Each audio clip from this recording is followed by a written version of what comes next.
اب دیکھیے ایک واقعہ ہے، آپ علیہ الصلوۃ والسلام نے ایک واقعہ سنایا، بہشتی زیور میں بھی لکھا ہے۔ ایک شخص سر پہ بال نہیں تھے، اگتے ہی نہیں تھے۔ ایک شخص اندھا تھا، ایک برس کی بیماری والا تھا، کوڑ کی بیماری والا تھا۔ اللہ تبارک و تعالی نے ان کو آزمانے کے لیے فرشتہ بھیجا۔ فرشتہ آیا ان کے پاس، فرشتے نے آ کر جو کوڑ کی بیماری، برس کی بیماری والا ہے، اس سے پوچھا بتاؤ تمہیں دنیا میں سب سے زیادہ کیا چیز پسند ہے؟ اس نے کہا مجھے یہ پسند ہے کہ میری کھال اچھی ہو جائے، لوگ مجھ سے نفرت کرتے ہیں، گھن کرتے ہیں، چنانچہ یہ نفرت والی فضا ختم ہو، میری جلد اچھی ہو، جسم کھال اچھی ہو۔ فرشتے نے اللہ تعالیٰ سے دعا مانگی اور پھر اللہ تعالیٰ کے حکم سے ہاتھ پھیرا تو اس کی کھال اچھی اللہ تعالیٰ نے کر دی۔ سبحان اللہ۔ فرشتے نے پوچھا تمہاری نظر میں سب سے بہترین مال کیا ہے؟ اس نے کہا اونٹ، میری تمنا ہے میرے پاس اونٹ ہونے چاہیے۔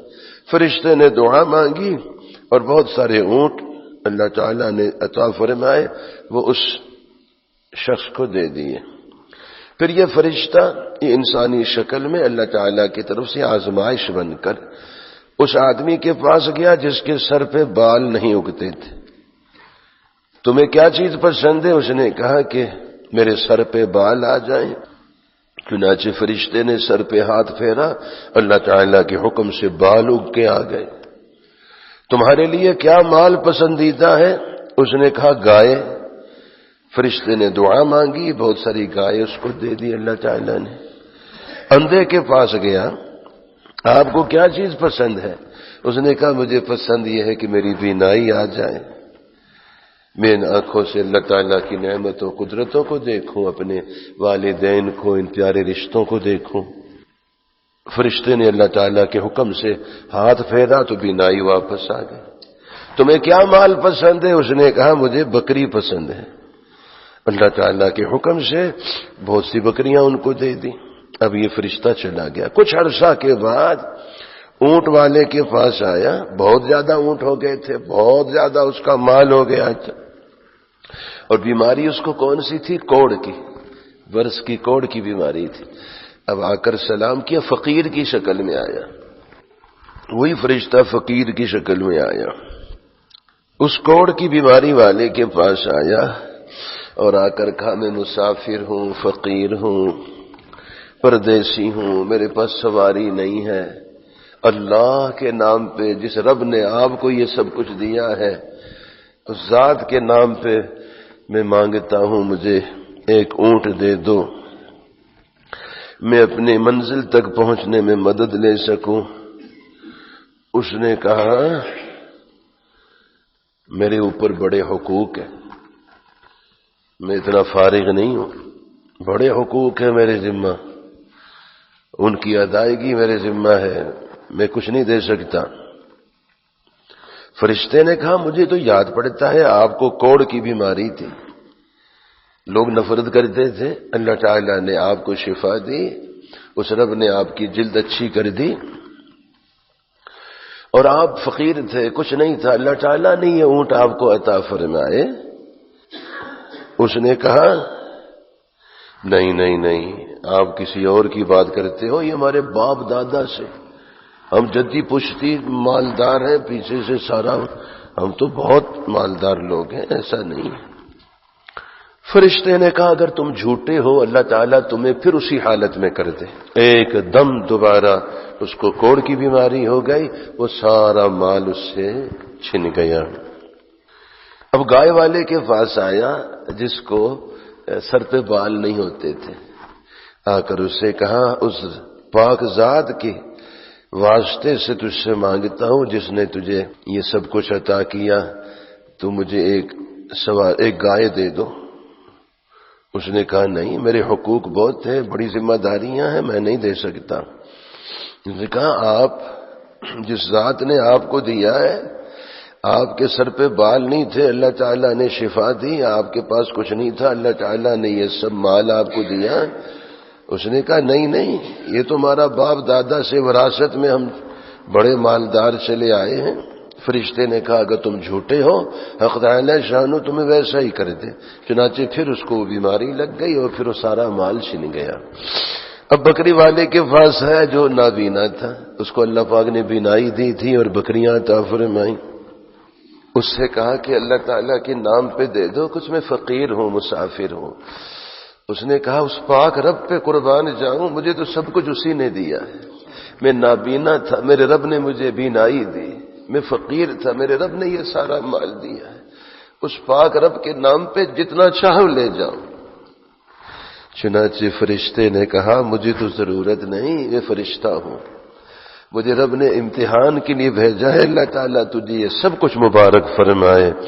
تمہارے دونوں ساتھیوں نے ناشکری کی اور انہوں نے اپنے رب کی نعمت کی قدر نہیں کی اور انہیں جھوٹ بولا. اللہ تعالیٰ نے وہ نعمتیں چھین لی.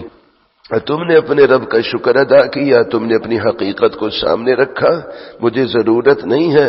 اللہ جل شانہ اس میں برکتیں عطا فرمائے.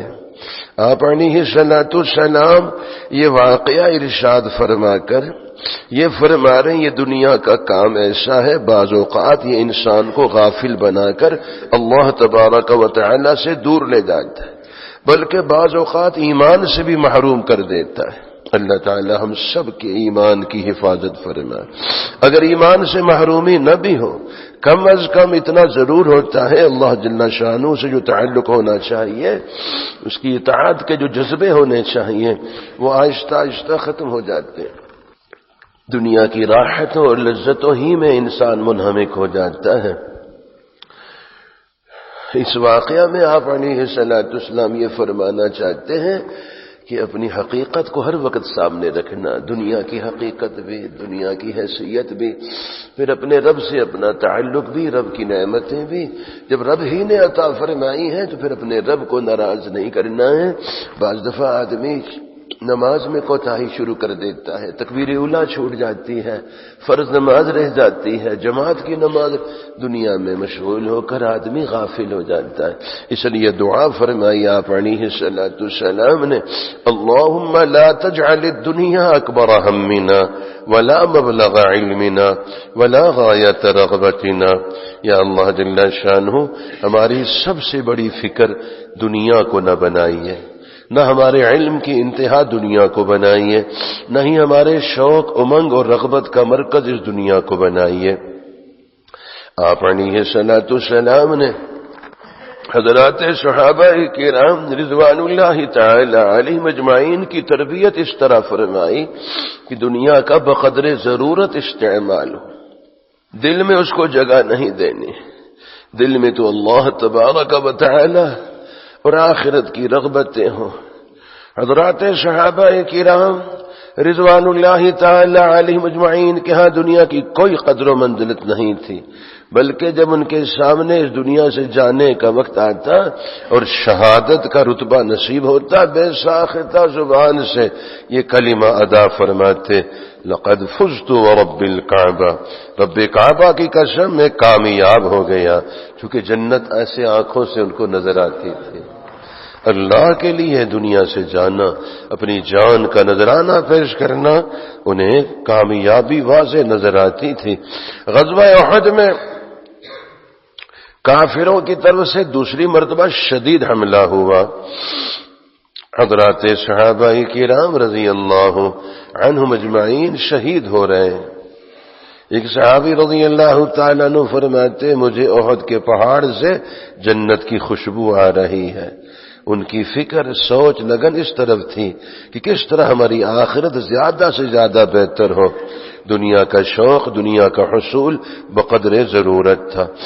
اس کو حضرت خواجہ عزیز الحسن مجذوب رحمہ اللہ فرماتے ہیں، اس کو ہم دہرائیں. دنیا میں رہتا ہوں، دنیا کا طلبگار نہیں ہوں، بازار سے گزرا ہوں خریدار نہیں ہوں، بازار سے گزرا ہوں خریدار نہیں ہوں. بس یہ گزر گیا ہے، گزر کر چلے گئے. آپ علیہ الصلوۃ والسلام نے حضرات صحابہ کرام کی سوچ فکر کا رخ دنیا کے اسباب، اموال اور راحت اور لذتوں سے ہٹا کر آخرت کی طرف موڑ دیا تھا.